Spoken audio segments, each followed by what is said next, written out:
Disruptive innovation.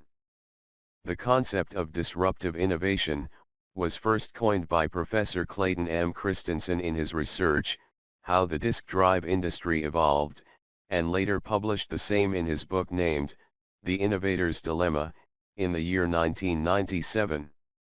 An innovation can only be termed disruptive if a product is simple, accessible, convenient, and affordable in order to overcome any snag, hurdle, or high cost of an existing market.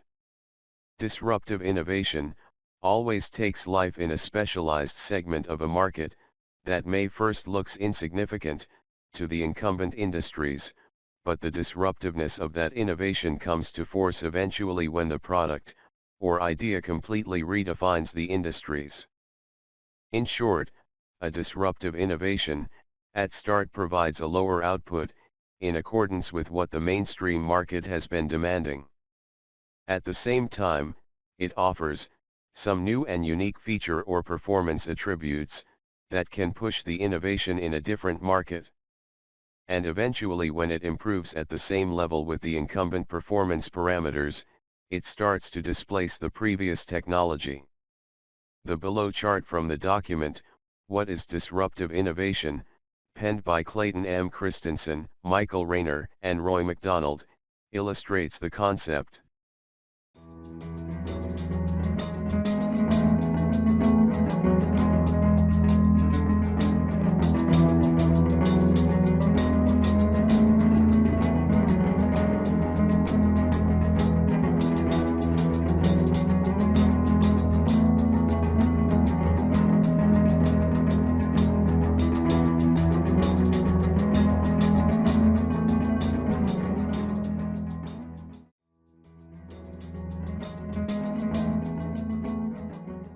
Roots of disruptive innovation.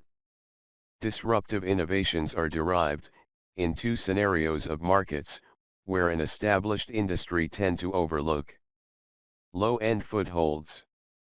This situation exists, due to the incumbent industries' intense focus on facilitating their elite customers, with improved product or services, which is also known as the sustaining innovation. As more and more time is consumed on sustaining innovation, leads to a total unawareness of less demanding customers. This in turn, gives the threshold for disruptive innovation, to squeeze those low-end customers, with a cost-effective product or service. New market foothold.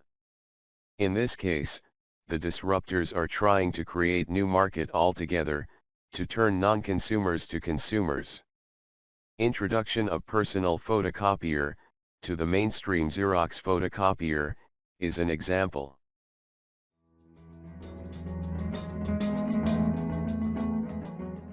Some disruptive innovation.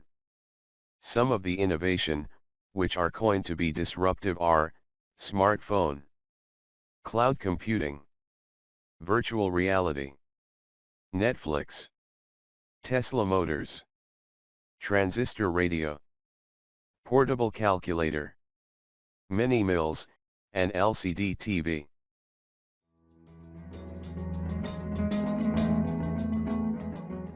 Misconception. The term disruptive innovation has been overused and moreover misused to an extent that it is at risk of losing its meaning altogether. Clayton M. Christensen and his co-authors already stated that the term has becoming a victim of its own success. As they quote, despite broad dissemination, the theory's core concepts have been widely misunderstood, and its basic tenets frequently misapplied. Clayton M. Christensen points out the four main aspects that are either overlooked or misunderstood, that cause managers to make mistakes, or critics to dismiss it entirely. Disruption is a process. Here the problem arises when people jump into bandwagon, and started pointing out a company disruptive, as soon as they venture new way of market or selling a product. But that is not a disruptive innovation. Netflix inception at 2002, taken 10 years to totally displace the existing movie rental industries, like Blockbuster. Here Netflix entered the industry, in a very low-profile way, and gradually spread their wings. Different business models in comparison to its competitors. Disruptors not just use different product or services provided by the existing competitors, but they make sure it's a different business model as well. Let's evaluate the healthcare industries. Doctors operating out of their offices often rely on their years of experience and on test results to cross-examine patients' symptoms, make diagnoses, and prescribe medicine or procedure as treatment. It is known as solution shop business model.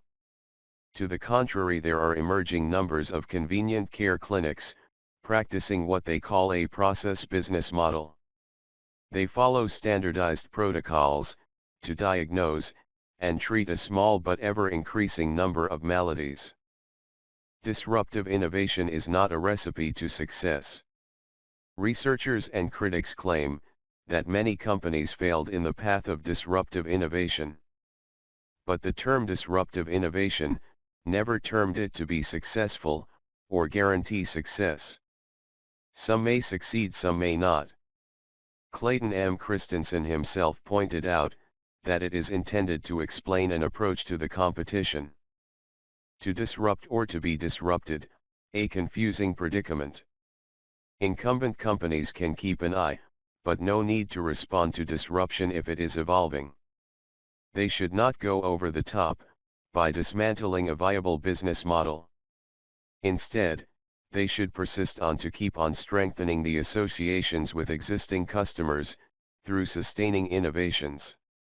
Moreover, they can concentrate on creating viable alternative to counter the situation that may arise from the disruption. Many research suggests that the success of this new enterprise depends on keeping it separate from the primary business.